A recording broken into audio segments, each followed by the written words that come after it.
Ketika dalam konteks penyembelihan dam itu tidak bisa dipermanenkan untuk boleh menyembelih dam di luar tanah haram tanpa melihat illatul hukmi yang ada di pemerintah Saudi Arabia.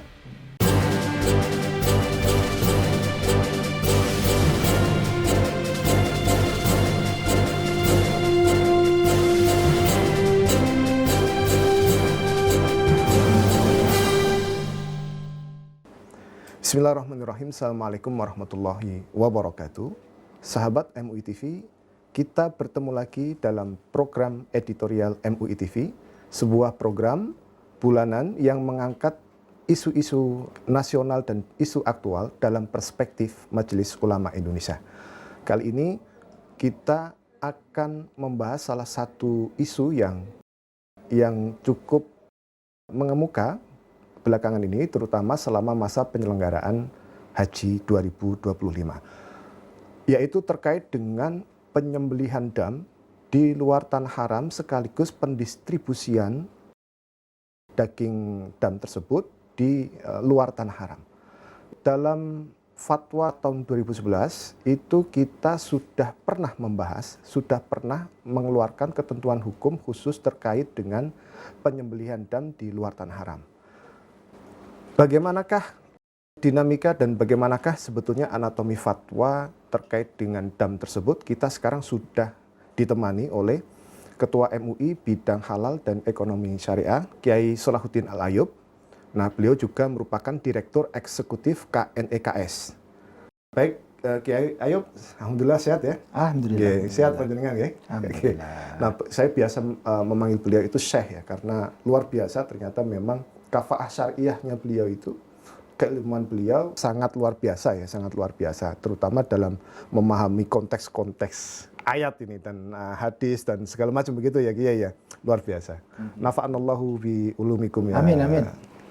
Baik, Kiai, saya manggil Syekh aja ya karena kita biasa Syekh memang ya kan. Jadi Syekh, terkait dengan fatwa MUI tahun 2011 ini, coba saya mencoba untuk membacakan kembali pada poin ketentuan hukum ya, pada poin ketentuan hukum bahwa penyembelihan hewan dam atas haji tamato atau qiron dilakukan di tanah haram. Jika dilakukan di luar tanah haram, maka hukumnya tidak sah. Nah, ini penekanannya adalah hukumnya tidak sah. Beberapa waktu lalu seperti kita ketahui bahwa Kementerian Agama meminta dukungan agar penyembelihan hewan dam itu bisa dilakukan di luar tanah haram, juga didistribusikan di luar tanah haram. Nah, ini bagaimana Kiai? Sebetulnya terkait dengan fatwa ini sebetulnya bisa diceritakan sejauh mana kemudian anatomi dalam fatwa itu dan kronologinya seperti apa begitu, Syekh? Baik, terima kasih. Bismillahirrahmanirrahim. Alhamdulillahirabbil alamin. Assalatu wassalamu ala asyrafil anbiya wal mursalin sayyidina wa maulana Muhammadin wa ala alihi wa ashabihi ajmain, amma ba'du. Jadi yang pertama, dam itu apa? Betul. Ya. Itu mendasar, pertanyaan mendasar ya. Dam itu adalah semacam, pengertiannya adalah sanksi, gitu ya. Yang dikenal oleh umum itu adalah dam itu adalah sanksi ketika melakukan pelanggaran, gitu. Nah, itu hukum pengertian dasarnya. Nah, cuman pelanggaran adalah pelanggaran di dalam melakukan syarat dan rukun haji. Syarat dan rukun haji. Oke. Ya, itu membayar dam. Cuman dam itu dikenal ada dua. Oke. Ada dam isaah. Betul. Dan juga yang kedua adalah dam nusuk. Nah, dam isaah ini pengertiannya adalah seperti yang saya jelaskan tadi, karena dia menjalankan sesuatu yang harusnya dilarang di dalam proses haji. Misalnya ketika dia ihram. Ketika dia ihram, ternyata kalau namanya ihram kan tidak boleh menggunakan pakaian yang berjahit, terus ternyata dia pakai begitu ya. Ternyata dia pakai. Itu artinya dia melanggar yang betul. disyaratkan. Nah, itu dia tidak boleh kumpul, ternyata kumpul. Wah, tidak boleh kumpul, ternyata kumpul. Ya. Mungkin dia itu lupa saya itu. Refleks biasanya kan. Dia kena takzir, dia kena denda itu ya. Untuk menutup kesalahan itu ada denda namanya dam. Damnya adalah dam isaah karena ada kesalahan yang dilakukan oleh dia. Yang jenis kedua itu adalah dam nusuk. ini bukan karena ada pelanggaran, tapi adalah karena disebutkan di dalam fatwa itu dia memilih jenis haji yang lebih nyaman, kurang lebih begitu. Oke, berarti nusuk itu terkait dengan ritualnya ya, manasiknya. Betul. Makanya ketika terkait dengan dam nusuk ini, itu dia tidak dikaitkan dengan kesalahan, tapi dikaitkan dengan aktivitas haji yang dipilih oleh dia. Ya, ini makanya kemudian disebut dengan haji tamattu itu saya. Nah, maka kemudian di situ kan kita mengenal ada 3 jenis haji. Oke. Ada pilihannya, pertama adalah haji tamattu, Oke. yang kedua adalah haji qiron, gitu, yang ketiga adalah haji ifrad, gitu. Disebutkan dalam fatwa itu dan di dalam buku-buku fikih, ketika kita memilih jenis haji ya, model haji yang tamattu dan yang qiron, maka kita harus membayar hadyu. Hadiah Yaitu atau yang disebut dengan dam itu dam tadi. Oke. Bukan karena kita melanggar ketentuan, tapi karena kita mengambil jenis haji yang lebih kepenak lah, kurang lebih begitu. Tamattu itu yang lebih kepenak karena memang antara haji umroh dengan hajinya itu berdekatan dan dilakukan dalam waktu yang sama. Itu. Nah, karena yang namanya dam nusuk ini adalah bagian integral dari haji, maka kita harus memahami bahwa yang namanya haji itu yata'allaq bil waqt wa yata'allaq bil makan. Artinya ibadah yang dia itu sangat tergantung dengan waktu dan juga terkait dengan tempat. Nah, misalnya begini nih, waktu. Kenapa haji ini terkait dengan waktu? Karena haji itu waktunya tertentu. Betul. Misalnya kayak ibadah wukuf misalnya. Itu hanya ada di tanggal 9 Dzulhijjah. Tidak bisa didahulukan. Tidak bisa dia itu meleset misalnya, ya udah biar nggak rame, didahulukan atau nggak bisa. Karena itu kaitannya dengan waktu. Betul. Al-Hajju Arafah saya. Hajju Arafah. Begitu juga ini terkait dengan masalah tempat. Nggak boleh kalau misalnya dengan alasan, Arafahnya daerahnya nggak bisa meluas nih. Padahal yang haji banyak. Gimana sih kalau misalnya kita pindah di dekat IKN misalnya? Nggak bisa. Karena ini terkait dengan tempat. Betul. Jadi haji ini khusus ibadah yang terkait dengan waktu dan tempat, ini khusus terkait dengan haji. Dan oleh karena itu, hal-hal yang terkait dengan ekosistem atau yang terkait melekat dengan haji itu terikat dengan tempat dan waktu. Termasuk adalah pembayaran dam. Nah, dalam hal pembayaran dam nusuk ini untuk haji tamattu, dia itu terikat dengan waktunya, yaitu di musim haji di sana, dan juga ketika di tempatnya adalah di tempat juga dilakukan di sana. Nah, makanya kemudian dalam isunya ini itu ada 2 hal setidaknya dalam dam nusuk ini gitu ya, untuk membayar dam untuk memilih haji tamattu itu. Pertama adalah sisi penyembelihannya, dan yang kedua adalah distribusinya. Para ulama mengatakan karena ini kaitannya dengan haji, yang haji itu terkait dengan waktu dan tempat tadi, maka ini juga terkait dengan itu. Bahwa dua-duanya hukum asalnya itu adalah, yaitu penyembelihan dan distribusinya itu adalah disembelih di tanah haram dan didistribusikan ke di fuqara tanah haram. Jadi sebetulnya kita bisa mengatakan bahwa itu adalah tauqifi ya saya, bukan istihadi ya. Betul. Betul ya. Dari sisi bahwa ini istihadi atau tauqifi, dari sisi hadiunya untuk dikeluarkan itu tauqifi. Oke, tauqifi. Oke. Betul. Makanya kemudian kan di dalam ajaran agama kita itu yassiru wala tu'assiru. Ada dalam kondisi tertentu yang tidak memungkinkan kita itu menjalankan ibadah secara tuntutan normal kan kita bisa menggunakan dengan cara alternatif. Misalnya kayak kita sholat itu ajaran normalnya itu adalah wajib berdiri. Betul. Ketika tidak bisa berdiri, bisa duduk. Bisa dengan menggunakan duduk. Duduk itu adalah hukum alternatif. Nah, ketika berdiri tidak memungkinkan. Betul. Dalam konteks ini, hukum asal di dalam dam ini itu sembelih dan pendistribusiannya adalah di tanah haram. Tapi kita kembali di dalam ajaran agama itu ad-daruratu tubihul mahdzurat.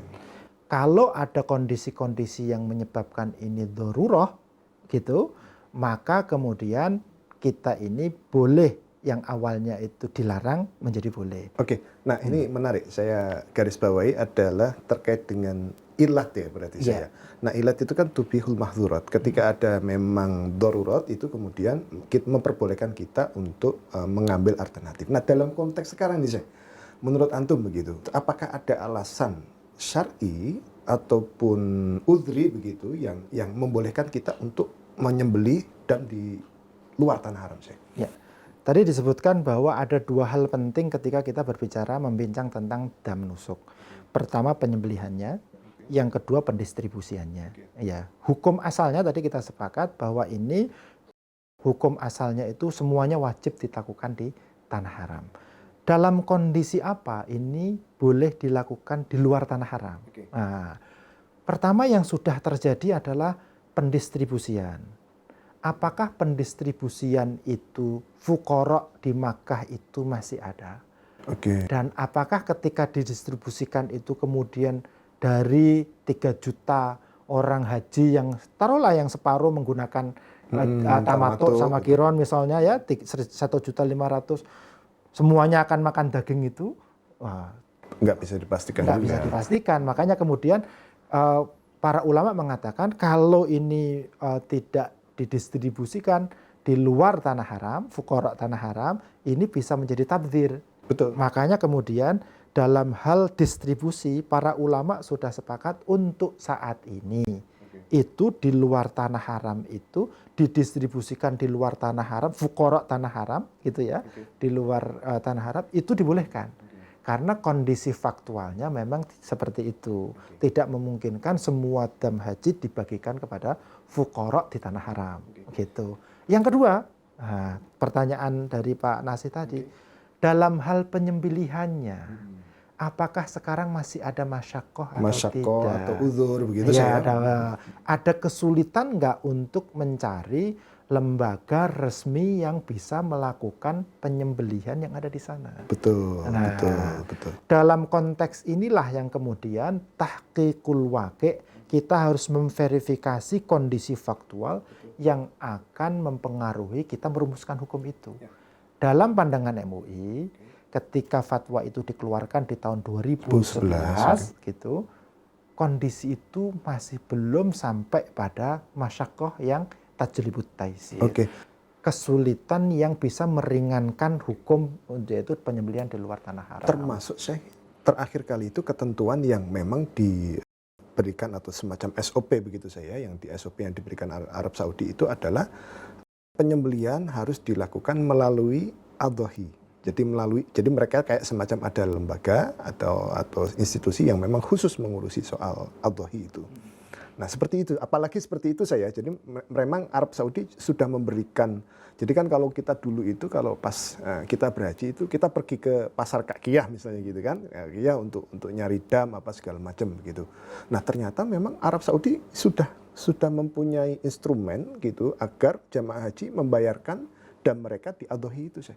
Betul. Jadi ini isu lainnya juga selama ini memang dam tamattu ini itu tidak dikoordinir oleh pemerintah dalam hal pembayarannya, tapi diserahkan kepada pribadi-pribadi jamaah. KPI, biasanya dikoordinir gitu ya. oleh KPIH dan yang lain sebagainya. Cuman dalam prakteknya ada beberapa temuan begitu ketika dia itu melakukan pembelian langsung kepada para pedagang itu tidak ada kepastian bahwa itu betul-betul disembelih untuk damnya. Mungkin dari sisi jamaah hajinya sudah tabriah, dia sudah karena dia sudah membayar itu, cuman kemudian dari sisi pelaksanaannya yang kemudian kita ada informasi tidak amanah lah orang seperti itu. Maka kemudian di tahun 2014 sebenarnya MUI sudah mengeluarkan fatwa mendorong pemerintah untuk mengkoordinir. Gitu. Ini pemerintah ini kita maksudnya ya? Pemerintah Indonesia. Indonesia, mengkoordinir tapi tetap diperlengkapi dengan fatwa yang 2011 tadi saya bahwa harus di tanah haram tadi itu. Betul. Ini memang untuk melengkapi supaya informasi-informasi untuk memitigasi risiko, informasi-informasi ketidakamaнаhan orang yang diserai dam tadi itu bisa diminimalisir. Tapi tetap di dalam masalah dam ini, pertimbangan Majelis Ulama Indonesia, kita harus menggunakan maqasid syariah. Maqasid, oke. Maqasid syariah yang pertama itu adalah hifdzuddin. Ini yang salah banyak difahami berbeda oleh orang-orang bahwa mendorong MUI untuk membolehkan di luar tanah haram dengan menggunakan pendekatan maqasid syariah, yaitu mempertimbangkan faktor kemaslahatan ekonomi. Gitu. Padahal kalau dari segi prioritas itu hifdzuddin dulu saya. Nah, kita harus ingatkan bahwa maqasid syariah itu bukan hifdzul mal langsung, Betul. tapi yang nomor satu hifdzuddin dulu. Oke. Dan kita sepakat, para ulama sepakat bahwa dalam konteks dam itu hukum asalnya itu adalah disembelih di tanah haram, dibagi di tanah haram. Nah, baru kemudian intikal, tahawul, beralih kepada hukum asal kepada hukum yang lain karena ada illah. Nah, karena ada argumentasi, karena ada alasan. Misalnya apa? Tidak memungkinkan lagi untuk sembelih di tanah haram. Betul. Nah. Dan maka kemudian kita memilih al-muttafaq ya, ketimbang kemudian mungkin akan ada pendapat memang yang membolehkan begitu saya, tapi karena mayoritas mengatakan harus di tanah haram ya kita ambil yang mayoritas begitu saya.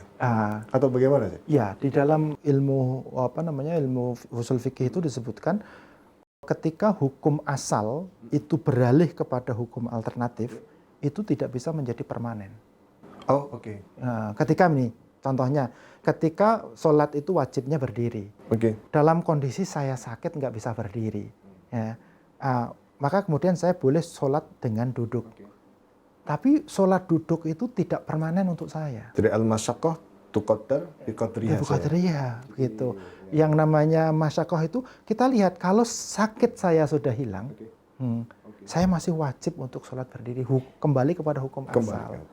Nah, ketika dalam konteks penyembelihan dam itu tidak bisa dipermanenkan untuk boleh menyembelih dam di luar tanah haram tanpa melihat illatul hukmi yang ada di pemerintah Saudi Arabia. Jika seandainya misalnya nanti jika seandainya tadi itu illatul hukmi itu mendesak atau mungkin menuntut Majelis Ulama untuk melakukan i'adatun nazar atau at-tarajuk anil fatwa itu, lalu kemudian melakukan tarajuk anil fatwa, nah itu memungkinkan nggak seperti itu sih? Ya, dalam konteks hukum Islam itu menjadi hal yang sangat wajar seperti itu. Sesuatu yang lumrah. Sesuatu yang lumrah, bahwa al-hukmu yaduru ma'a illatihi wujudan wa adaman. Yang namanya hukum, kita menetapkan sebuah hukum itu sangat terkait dengan alasan hukumnya, yaitu yang disebut illah gitu. Baik itu dia ada atau tidak adanya. Nah, dalam konteks kita ini, apakah betul-betul illatul hukminya itu terjadi atau dijadi-jadikan? Sebab ini yang yang dikhawatirkan oleh para ulama ini, bahwa alasannya ini diada-adakan. Karena konsekuensinya besar nih. Sebab kalau dia itu harusnya tidak boleh disembelih di luar tanah haram, dengan alasan yang diada-adakan kemudian disembelih di luar tanah haram, jadi akibatnya langsung jomplang maqasid syariahnya itu langsung. Akibatnya hajinya nggak sah. Oke. Ketika haji nggak sah, sampai gitu ya saya, sampai tidak sah ya? Sampai tidak sah karena ini bagian dari sesuatu yang yang harus dilakukan gitu. Jadi urutannya gini ya, seandainya itu disembelih di luar tanah haram, maka dam yang dilakukan tidak sah. Karena dam yang dilakukan tidak sah, maka penyembelihan dam yang merupakan konsekuensi dari haji tamattu, maka hajinya tidak sah. Tidak sah. Dalam konteks ini, mungkin dari orang yang berhaji, dia sudah tabri'ah. Karena ada yang memberikan fatwa, tapi yang menanggung adalah muftinya. Ini berat. Ini berat. Yang memberikan fatwa bahwa ini dia boleh. Makanya di dalam hadis Rasul, ajra'ukum alal fatwa, ajra'ukum alan nar. Orang yang dengan gampang mengeluarkan fatwa, tidak dengan argumentasi yang betul-betul jernih dan faktual, itu dia orang yang paling mudah untuk masuk neraka. Jadi hanya sekedar mengejar semacam maslahat duniawi aja kan, begitu sih. Jadi kemaslahatan ekonomi itu kan kemaslahatan duniawi ya kan, apalagi begitu. Nauzubillah saya. Ya. Oke saya. Jadi pemirsa MUI TV, jadi kita garis bawahi tadi bahwa mengapa kemudian Majelis Ulama Indonesia secara tegas dalam diktumnya itu, diktum fatwa nomor 4 tahun 2011 secara tegas mengatakan bahwa penyembelihan dam di luar tanah haram adalah tidak sah. Maka demikian konsekuensinya jika tetap disembelih di luar tanah haram, maka hajinya tidak sah. Lalu itu tadi kita garis bawahi, jika kemudian jamaah haji itu sudah tabri'ah karena sudah membayar sesuai dengan quote and quote yang difatwakan oleh seseorang ataupun lembaga, maka yang berhak atau yang dia akan menanggung dosa itu adalah mereka yang memberikan fatwa. Secara garis besar seperti itu saya. Oh, baik, terima kasih saya. Mungkin ada yang mau disampaikan kepada sahabat MUI TV terkait dengan penyembelihan dam, dan ini insya Allah akan tayang segera saya. Gitu. Ya. Dam itu adalah bagian yang tidak terpisahkan dari ibadah haji. Sifatnya adalah tauqifi, gitu. Tauqifi itu adalah kita menerima apa adanya. Hukum asalnya itu adalah dia disembelih ataupun dibagikan di tanah haram, begitu. Namun demikian di dalam ajaran agama kita itu ada kelenturan ketika memang itu memaksa untuk itu. Al-masyaqqah tajlibut taisir. Ketika ada kesulitan menjalankan hukum asal, maka dia ada keringanan. Nah, dalam konteks pendistribusiannya, para ulama sudah sepakat bahwa distribusi fuqara di tanah haram itu sudah sekarang ini sudah tidak tidak faktual lagi, maka kemudian dibolehkan untuk mendistribusikan di luar tanah haram. Akan tetapi dalam konteks penyembelihan di tanah haram itu para ulama masih melihat tidak ada masyaqqah yang menyebabkan adanya keringanan. Kalau di waktu nanti ternyata betul-betul ada masyaqqah, hukumnya pasti akan berubah. Karena yang namanya hukum itu tergantung dengan ilatnya. Baik. Terima kasih Syekh Ayub atas waktunya. Insya Allah sangat mencerahkan sekali para sahabat MUI TV. Kita akan berjumpa lagi dalam episode-episode lain yang insya Allah juga tidak kalah menarik untuk membahas isu-isu aktual dalam perspektif MUI. Saya Muhammad Nasih Nasrullah ditemani oleh guru kita, guru kami, Syekh Salahuddin Ayub. Terima kasih sekali lagi Syekh atas waktunya. Sahabat MUI TV, saksikan terus editorial MUI TV. MUI TV, rujukan umat, inspirasi dunia. Assalamualaikum warahmatullahi wabarakatuh. Waalaikumsalam warahmatullahi wabarakatuh.